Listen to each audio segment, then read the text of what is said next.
우리 집 아들도, 아니 사실 저도 마찬가지인데, 라면이나 햄버거 같은 패스트푸드 음식을 아주 좋아합니다.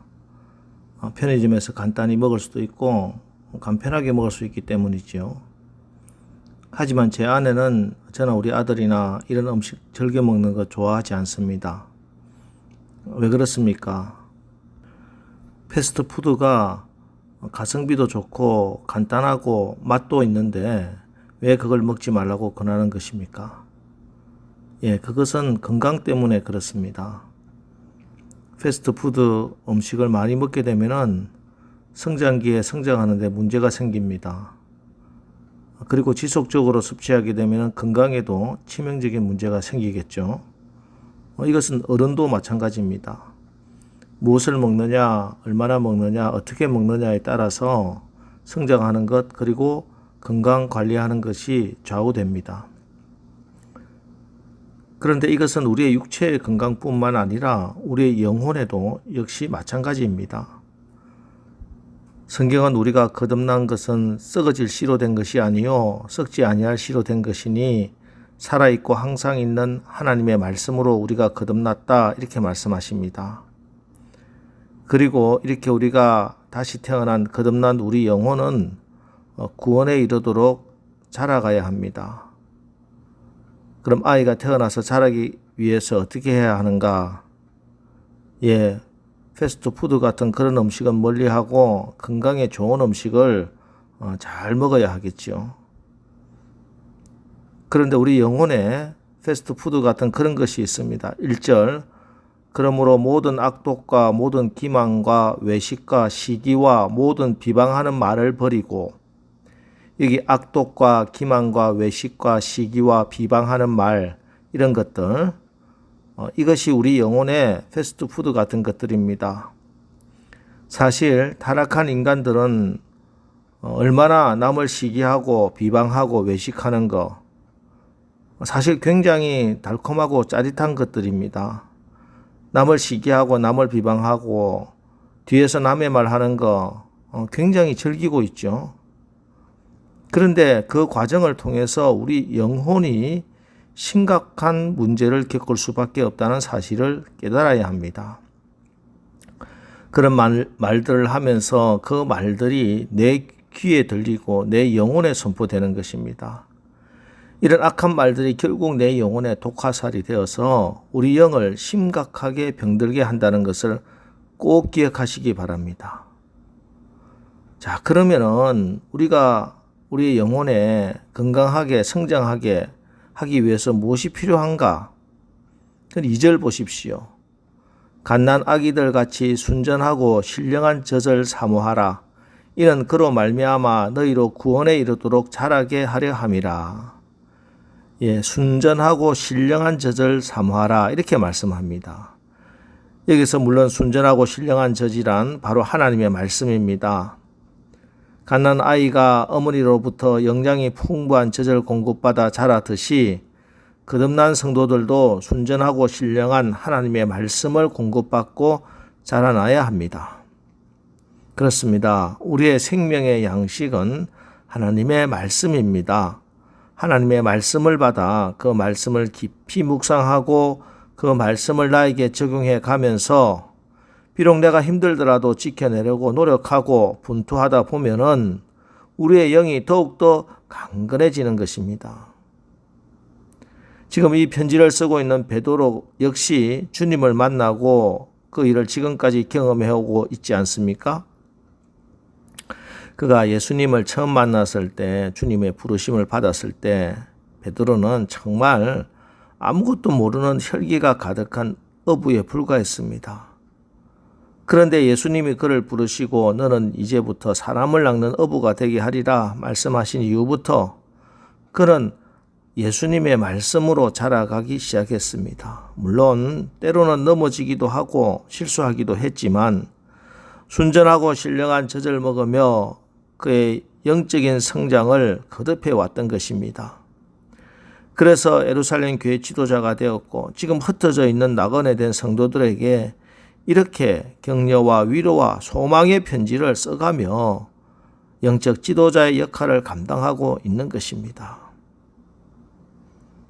자, 그리고 베드로는 이어서 우리가 어디까지 자라야 할 것인가 이렇게 말씀합니다. 5절 너희도 산돌같이 신령한 집으로 세워지고 예수 그리스도로 말미암아 하나님이 기쁘게 받으실 신령한 제사를 드릴 거룩한 제사장이 될지니라. 예, 성장하되 어디까지 성장하느냐? 거룩한 제사장이 될 때까지 성장하라. 이렇게 말씀합니다.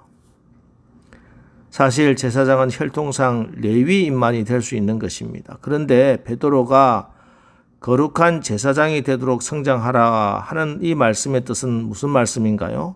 9절 그러나 너희는 택하신 족속이요 왕같은 제사장들이요 거룩한 나라요 그의 소유가 된 백성이니 이는 너희를 어두운 데서 불러내어 그의 기이한 빛에 들어가게 하신 이의 아름다운 덕을 선포하게 하려 하심이라. 예, 왕같은 제사장은요 주님의 빛 가운데 우리 하나님의 아름다운 덕을 선포하는 것입니다. 어떻게? 제사장 역할, 하나님과 백성 사이에 연결해주는 중재자 역할을 잘 감당하면서 하나님의 아름다운 덕을 선포하는 것입니다. 디모데전서 2장 4절에 하나님은 모든 사람이 구원을 받으며 진리를 아는 데 이르기를 원하시느니라 하고 말씀합니다. 우리가 믿음을 가지고 하나님의 말씀인 순전하고 신령한 젖을 먹고 성장하고 자라게 되면은 다른 모든 사람들이 구원을 받으며 진리를 아는데 그 일에 하나님과 연결시켜주는 중재자 역할을 할 수 있다는 뜻입니다.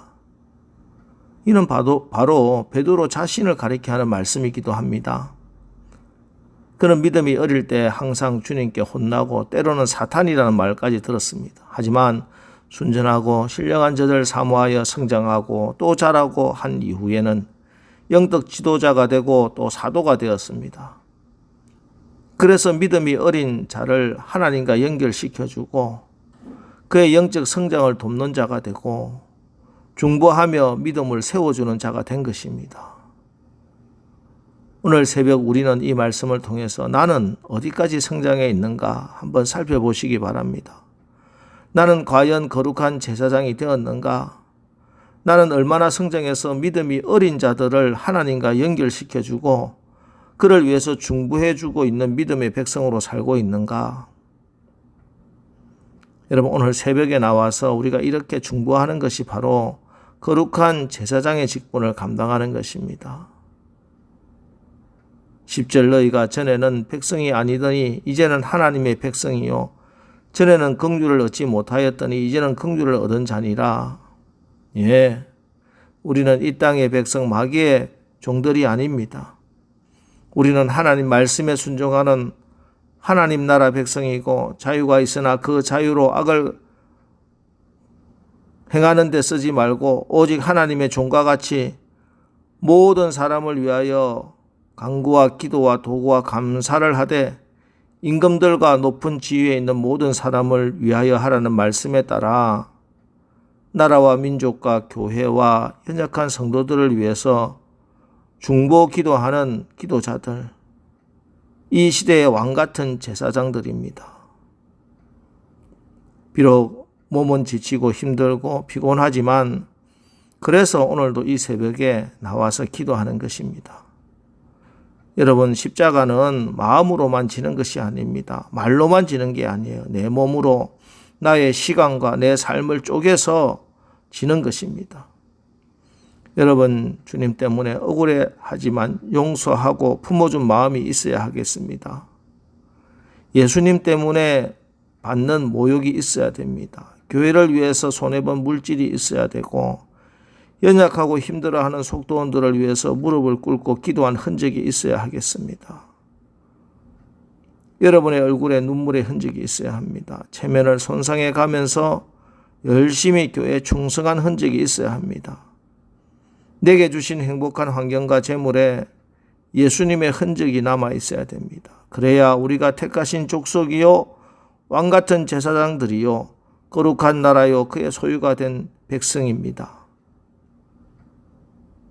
이제 오늘 하루도 내가 어떤 삶으로 하나님의 아름다운 덕을 선포할 것인지 잘 기도하면서 결단하시고 성령께서 부어주시는 능력을 힘입어 그렇게 나에게 맡겨진 십자가 잘 지고 살아내는 하루가 되시기를 주의 이름으로 축원합니다. 기도하겠습니다. 하나님, 우리가 말씀의 능력을 체험하며 살아가는 참 믿음의 삶을 살기를 원합니다. 오늘 주신 말씀 앞에 온유함으로 순종하겠습니다. 순전하고 신령한 하나님 말씀을 마음에 받아서 순종함으로 믿음이 자라고, 그래서 나에게 주어진 신령한 제사장의 직분, 왕같은 제사장의 직분 잘 감당하게 하옵소서. 오늘 이 새벽 우리가 주님의 마음을 품고 중보하며 기도할 때 하나님의 아름다운 덕이 온 세상에 선포되게 하옵소서. 예수님의 이름으로 기도합니다. 아멘.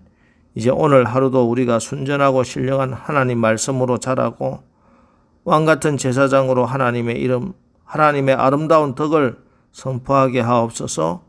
오늘 말씀 붙들고 우리 기도하고 나가겠습니다. 우리 기도하겠습니다.